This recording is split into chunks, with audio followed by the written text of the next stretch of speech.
Ümumiyyətlə diş ətlərinin estetikası ki, burada artıq əriyib, horizontal, vertikal, sümük itkiləri burada vardır. Bunlara görə burada da bir daralmalar vardır, görürük. Yəni bunlarla eyni qalınlıqda getmir. Bütün bunlara görə pasiyent narahatdır.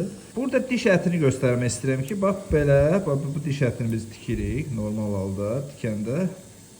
Belə tikəndə burada bir çökəklik əmələ gəlir. Yəni bunu dartarkən görünür.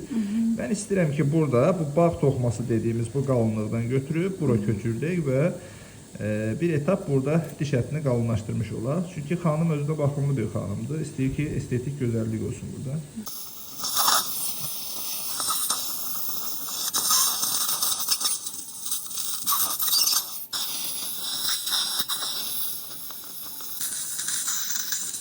Bu sırf bağ toxumasının özüdür. Bağ toxuması deyirik biz buna.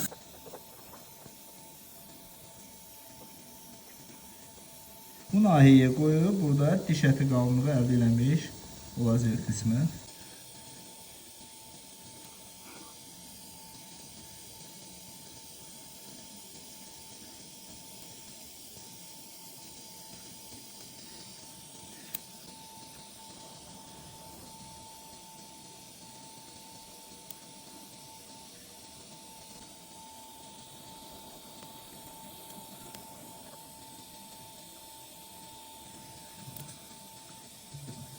Artıq burada pərçimləmiş olduq. Diş ətini burada görürüksə alt qatında bir dənə də belə bir qat var. Bu qatı pərçimləmiş olduq. Bağlayacağıq, tikəcəyik. Biraz qismən diş əti burada formalaşmış olacaq.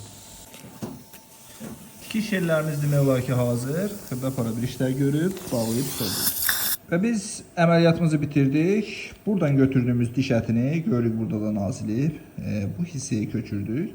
Və buradan götürdüyümüz əti komple kəsib götürmədik ki, pasiyentə travma olmasın. Adətən belə komple kəsirik, götürürük, kənarda ayırdırıq. Belə ağzın içindəcə ayırdım ki, burada qanaxmalar filanlar sonra əzab əziyyət olmasın. Və gətirib bu hissəyə qoyduq. Burada müəyyən bir qalınlıq nəzərə çarpır. Təsəvvür edək ki, bu olmasaydı belə nə qədər belə daha çökmüşlük olardı. Tikiş sayıları da sırf altındakı o bağ toxumasını tikdiyimiz üçün, buraya yapışdırdığımız üçün ki, yerində stabil qalsın. Ona görə belə çox kimi görünür. Əslində tikişlər ağrı falan vermir çoxluq azlığı. Ağrı falan verdi mi?